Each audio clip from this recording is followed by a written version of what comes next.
Food chains are composed of layers, if you want to call it that. But when we talk about food chains, we're talking about the way that matter and energy flow.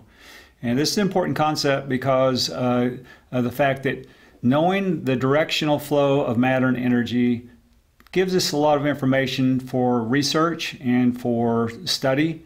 And knowing food chain components is not necessary down to the very individual population or individual organism or individual species. However, it is important whenever we're talking about kind of the general structure of an ecosystem. Think of an ecosystem or a food chain as the small part of an ecosystem that is one small stair step through an ecosystem.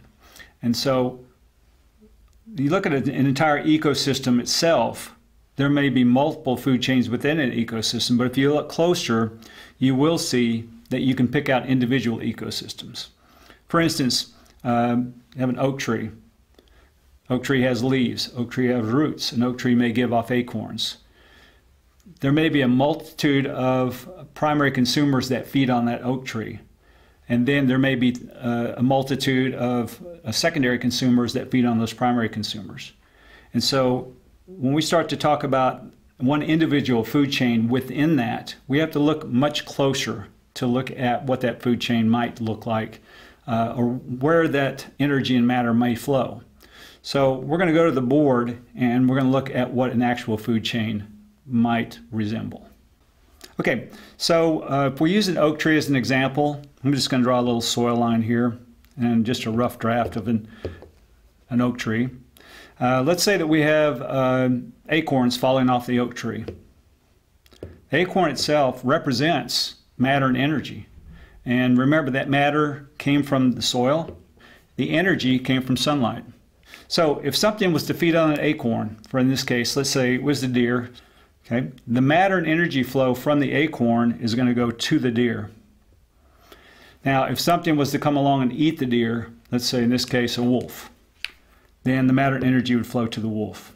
Now, again, part of the ecosystem are detritivores or decomposers. So if the wolf or the deer dies or gives off any kind of waste, then that energy and matter is going to go to the detritivores.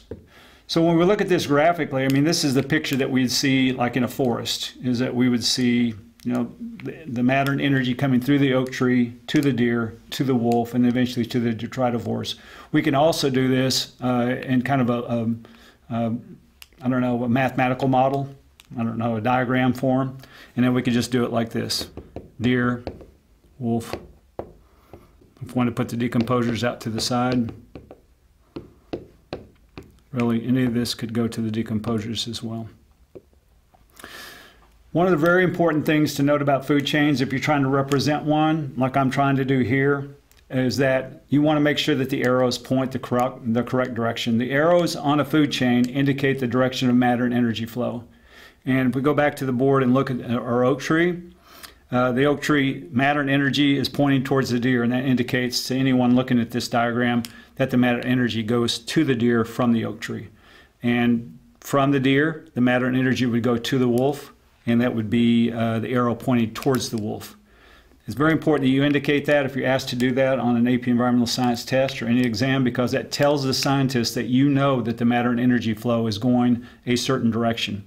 And I have the arrows pointing towards the decomposers or detritivores to the side, because at any stage of that, any of the waste that comes from the food chain can go that direction at any point. I would never have the wolf energy going back to the deer, because deer don't eat wolves. And wolves don't eat oak trees for the most part. They eat meat. And so that's why we want to make sure that when we do our diagramming, that we have the arrows pointed towards the receiver of the matter and energy.